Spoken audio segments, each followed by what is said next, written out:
안녕하세요. 저는 68살 김민수입니다. 제가 겪었던 이야기를 들려드리려고 합니다. 한때는 저도 평범한 고등학교 수학교사였습니다. 30년 넘게 한 학교에서 학생들을 가르치며 보람찬 교직 생활을 했죠. 그렇게 교직 생활을 마치고 명예롭게 퇴직했을 때만 해도 앞날이 창창하다고 생각했습니다. 교직원 연금으로 매달 260만 원을 받게 되었고 퇴직금으로는 2억 1천만 원을 받았으니까요. 당시 제 나이 63이었습니다. 아내와 함께 여행도 다니고 취미생활도 즐기면서 여유롭게 노후를 보낼 수 있을 거라 기대했습니다. 하지만 인생이란 게 항상 계획대로 흘러가지는 않더군요. 퇴직하고 한 3개월쯤 지났을 때였습니다. 오랜 친구이자 대학 동기인 정철수가 저에게 사업 제안을 해왔습니다. 민수야, 내가 지금 서울 강남에 실버타운 투자권이 있는데 너도 같이 해보지 않을래? 고령화 시대의 실버 산업은 블루오션이야. 초기에 투자하면 수익률이 2배는 나올 거야. 그의 말에 솔깃했습니다. 당시 앉아서 연금만 받는 것보다 좀 더 활동적으로 노후를 보내고 싶었거든요. 그리고 정철수는 대학 시절부터 사업 수완이 좋았던 친구였습니다. 아내는 반대했습니다. 당신 평생 교직에 있었지 사업이라는 걸 해본 적이 있나요? 퇴직금은 우리 노후를 위한 거예요. 위험한 투자는 하지 말아요. 하지만 저는 친구를 믿었고 더 나은 수익을 기대했습니다. 결국 퇴직금 중 1억 5천만 원을 투자했습니다. 처음에는 모든 게 순조로워 보였습니다. 매달 수익금도 들어왔고 사업 보고서도 좋았습니다. 하지만 6개월이 지나자 상황이 이상해지기 시작했습니다. 수익금이 들어오지 않더니 친구와 연락이 끊겼습니다. 알고 보니 그 실버타운 사업은 페이퍼 컴퍼니를 통한 사기였습니다. 정철수는 저뿐만 아니라 다른 여러 퇴직자들의 돈까지 모아 해외로 도주했습니다. 순식간에 제 퇴직금 1억 5천만 원이 사라졌습니다. 그 충격으로 아내는 뇌출혈로 쓰러졌고 입원과 수술, 재활치료에 남은 퇴직금마저 거의 다 써버렸습니다. 의료보험이 있었지만 병원비와 간병인 비용은 생각보다 많이 들었습니다. 그렇게 2년이 흘렀습니다. 아내의 건강은 호전되지 않았고 결국 하늘나라로 떠났습니다. 장례를 치르고 나니 통장에는 500만 원이 남아 있었습니다. 우리 부부는 자녀가 없었기에 모든 것을 혼자 감당해야 했습니다. 교직원 연금은 여전히 나왔지만 아내의 병원비로 인한 빚이 남아 있었고 우울증까지 찾아왔습니다. 결국 월세도 내지 못하게 되었고 집을 비워줘야 했습니다. 친척들에게 도움을 청할 수도 있었지만 자존심이 허락하지 않았습니다. 평생 남의 집 신세를 져본 적 없던 저였으니까요. 그렇게 저는 66살의 노숙자가 되었습니다. 처음에는 찜질방에서 지냈습니다. 하루 1만 5천 원이면 잠자리와 샤워 시설을 이용할 수 있었으니까요. 하지만 그마저도 점점 부담스러워졌습니다. 연금으로는 빚도 갚아야 했고 식비도 해결해야 했으니까요. 결국 서울역 인근 공원 벤치에서 밤을 보내기 시작했습니다. 한여름에는 그래도 견딜만 했지만 가을이 깊어가면서 밤은 점점 추워졌습니다. 노숙자 생활 2달째 되던 어느 날이었습니다. 비가 추적추적 내리는 밤이었습니다. 서울역 대합실에서 몸을 피하고 있었는데 누군가 제 어깨를 두드렸습니다. 선생님. 김민수 선생님 맞으세요? 고개를 들어보니 낯이 익은 청년이 서 있었습니다. 저 기억 안 나세요? 박준호입니다. 10년 전 선생님 반이었어요. 순간 기억이 떠올랐습니다. 박준호 수학을 무척 좋아했던 학생이었습니다. 내성적이었지만 꿈이 확실했던 아이였죠. 준호야. 그래, 내가 준호구나. 그는 놀란 눈으로 저를 바라보았습니다. 선생님, 여기서 왜 이러고 계세요? 지금 어디 사세요? 부끄러웠지만 솔직하게 제 상황을 이야기했습니다. 준호는 말없이 제 이야기를 들었고 숨기고 싶었던 마음과 달리 저는 모든 것을 털어놓았습니다. 선생님, 오늘은 제 집에서 주무세요. 내일 다시 이야기해요. 저는 처음에 거절했지만 그의 진심 어린 걱정에 결국 따라갔습니다.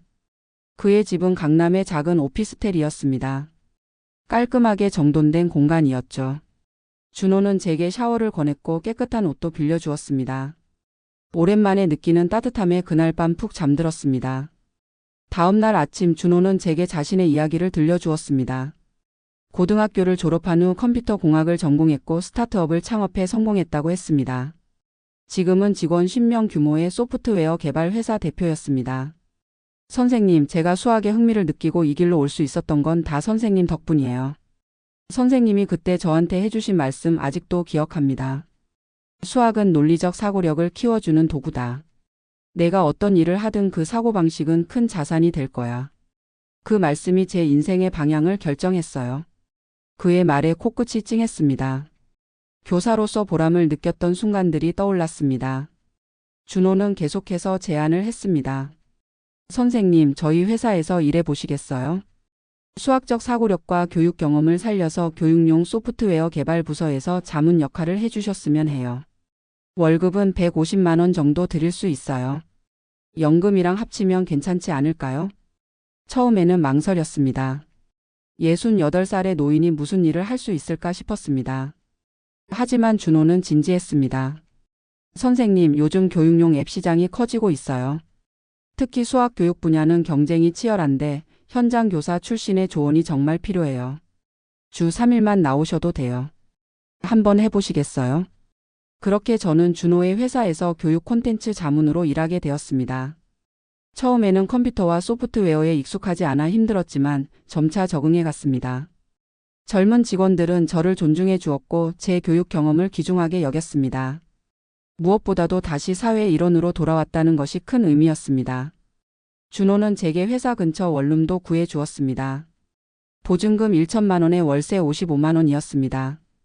보증금은 준호가 먼저 내주었고 제가 조금씩 갚아나가기로 했습니다. 일을 시작한 지 6개월이 지났을 때였습니다. 회사에서 개발한 수학 교육 앱이 큰 성공을 거두게 되었습니다. 제가 제안한 문제 해결 접근법과 단계별 학습 시스템이 학생들과 학부모들에게 큰 호응을 얻었습니다. 준호는 제 급여를 200만 원으로 올려주었고 앱 수익의 일정 부분을 인센티브로 지급해 주겠다고 했습니다. 연금 260만 원에 월급 200만 원을 더하니 460만 원이었습니다. 빚도 조금씩 갚아나갔고 생활도 안정되기 시작했습니다. 1년이 지나자 저는 완전히 다른 사람이 되어 있었습니다. 컴퓨터도 능숙하게 다루게 되었고 청년들과 소통하는 법도 배웠습니다. 무엇보다 삶의 의미를 다시 찾았습니다. 어느 날 준호가 제게 더 큰 제안을 했습니다. 선생님, 은퇴한 교사들을 위한 재취업 프로그램을 만들어 보는 건 어떨까요? 선생님처럼 풍부한 경험을 가진 분들이 사회에 기여할 수 있는 플랫폼을 만들고 싶어요. 그의 아이디어에 저는 깊이 공감했습니다. 저와 같은 처지에 놓인 은퇴 교사들이 많을 것이라 생각했기 때문입니다. 그래서 우리는 실버 에듀케이터 프로그램을 시작했습니다. 은퇴한 교사들을 모집하여 교육용 콘텐츠 개발과 온라인 멘토링을 할 수 있도록 돕는 프로그램이었습니다. 처음에는 5명의 은퇴 교사들이 참여했습니다. 그들도 저처럼 퇴직 후 새로운 활력을 찾고 있었고 자신들의 경험을 나눌 기회를 갈구하고 있었습니다. 프로그램은 생각보다 빨리 성장했습니다. 6개월 만에 30명의 은퇴 교사들이 참여하게 되었고 그들이 만든 콘텐츠는 다양한 교육 플랫폼에서 호평을 받았습니다. 은퇴 교사들은 월 평균 100만 원에서 150만 원의 추가 수입을 얻게 되었고 무엇보다 사회적 소속감과 자존감을 회복했습니다. 저는 이 프로그램의 책임자가 되어 더 많은 시간을 회사에서 보내게 되었습니다. 월급도 250만 원으로 올랐습니다. 연금과 합쳐 월 510만 원의 수입이 생기자 조금씩 저축도 할 수 있게 되었습니다. 때로는 과거를 돌아보며 쓰라린 기억에 가슴이 아플 때도 있습니다. 하지만 이제는 그것을 교훈 삼아 앞으로 나아가고 있습니다. 준호와 함께하는 일은 제게 단순한 재취업 이상의 의미를 주었습니다. 제 인생의 마지막 장에서 새롭게 시작할 수 있는 기회를 얻은 것이니까요. 2년이 지난 지금 저는 회사 인근으로 이사했습니다. 월세 65만 원짜리 투룸으로요. 작지만 제 공간이 생기니 마음이 편안해졌습니다. 주말에는 같은 프로그램에 참여하는 은퇴 교사들과 모임을 갖습니다. 서로의 경험을 나누고 새로운 아이디어를 논의하죠. 그 중에는 저처럼 어려운 시간을 겪은 사람들도 있습니다. 퇴직금을 잃어버린 사람, 건강 문제로 고생하는 사람, 가족 문제로 힘든 시간을 보내는 사람들까지. 우리는 서로에게 위로가 되고 함께 성장해 나가고 있습니다. 준호는 이제 제게 단순한 제자가 아닌 인생의 멘토이자 친구가 되었습니다. 36살의 젊은 청년이지만 그의 지혜와 따뜻함은 저에게 많은 가르침을 줍니다. 선생님, 인생은 끝까지 가봐야 알잖아요. 우리는 아직 많은 일을 할 수 있어요. 그의 말에 항상 힘을 얻습니다. 최근에는 제가 개발에 참여한 수학교육 앱이 해외 시장에 진출하게 되었습니다. 미국과 캐나다의 교육기관에서 우리 콘텐츠에 관심을 보이고 있습니다. 준호는 이 기회를 놓치지 않고 글로벌 교육시장으로의 확장을 준비하고 있습니다. 저도 이 프로젝트에 적극적으로 참여하고 있습니다. 영어로 된 교육 자료를 검토하고 문화적 차이를 고려한 콘텐츠 수정 작업을 하고 있죠. 68살의 국제 프로젝트에 참여하게 될 줄은 꿈에도 몰랐습니다. 어제는 준호와 함께 회사 옥상에서 맥주를 마시며 이야기를 나눴습니다. 서울의 야경을 바라보며 그는 물었습니다. 선생님, 지금 행복하세요? 잠시 생각한 후 대답했습니다. 그래, 행복하다. 인생이 어떻게 될지 누가 알겠니? 내가 노숙자가 될 줄도 몰랐고 그 후에 이렇게 새 인생을 시작할 줄도 몰랐으니까. 지금 이 순간이 참 감사하다. 준호는 웃으며 말했습니다. 저도 감사해요. 선생님을 다시 만나게 되어서 그리고 함께 일할 수 있어서요. 돌이켜보면 제 인생은 롤러코스터 같았습니다. 안정적인 교직 생활, 명예로운 퇴직, 믿었던 친구의 배신, 아내의 상실, 노숙자 생활, 그리고 제자와의 우연한 재회로 인한 인생의 반전. 하지만 이 모든 경험이 저를 더 강하게 만들었습니다. 이제 저는 제 경험을 통해 다른 사람들을 돕고 있습니다. 실버 에듀케이터 프로그램을 통해 은퇴 교사들이 새로운 시작을 할 수 있도록 지원하고 그들의 지식과 경험이 다음 세대에게 전해질 수 있도록 다리 역할을 하고 있습니다. 얼마 전에는 TV 프로그램에서 노인 빈곤과 재취업에 대한 다큐멘터리를 제작한다며 저희 프로그램을 취재하러 왔습니다. 인터뷰에서 저는 제 경험을 솔직하게 나눴습니다. 은퇴는 끝이 아닌 새로운 시작이 될 수 있습니다. 우리 세대가 가진 경험과 지혜는 여전히 가치 있고 사회에 기여할 수 있습니다. 중요한 것은 변화를 두려워하지 않는 것, 그리고 배움을 멈추지 않는 것입니다. 그 다큐멘터리가 방영된 후 많은 은퇴자들이 저희 프로그램에 관심을 보였습니다. 지금은 전국적으로 100명이 넘는 은퇴 교사들이 참여하고 있으며 분야도 수학뿐만 아니라 과학, 영어, 사회, 예술 등으로 확장되었습니다. 제가 노숙자였던 시절 서울역 근처에서 종종 마주치던 노인분이 생각납니다. 항상 같은 자리에 앉아 지나가는 사람들을 바라보던 그분. 언젠가 짧게 대화를 나눴을 때 그분도 은퇴 교사였다고 했습니다. 건강 문제로 퇴직금을 모두 써버리고 가족과도 연락이 끊겼다고 했죠. 그때는 저도 비슷한 처지라 도움을 드리지 못했습니다. 요즘은 종종 서울역에 가서 그분을 찾아보지만 더 이상 보이지 않습니다. 어디서 어떻게 지내고 계신지, 혹시 더 나쁜 일이 생긴 건 아닌지 마음이 쓰입니다. 만약 다시 만난다면 저희 프로그램에 초대하고 싶습니다. 지난 크리스마스에 회사에서 파티를 열었습니다. 직원들과 프로그램 참여자들이 모두 모였습니다. 준호는 그 자리에서 깜짝 발표를 했습니다. 내년부터 우리 회사는 시니어 인사이트라는 새로운 부서를 만들기로 했습니다. 김민수 선생님이 부서장을 맡아주실 겁니다. 앞으로 더 많은 시니어 인재들을 발굴하고 그들의 경험과 지혜를 사회에 환원할 수 있는 플랫폼을 만들어갈 계획입니다. 모두가 박수를 쳤고 저는 감격의 말을 잇지 못했습니다. 68살의 부서장이라니 상상도 못했던 일입니다. 준호는 이어서 말했습니다. 사실 김 선생님을 서울역에서 우연히 만났을 때 제가 더 많은 것을 배웠습니다. 인생이 얼마나 예측 불가능한지, 그리고 어떤 상황에서도 희망을 잃지 않는 것의 중요성을요.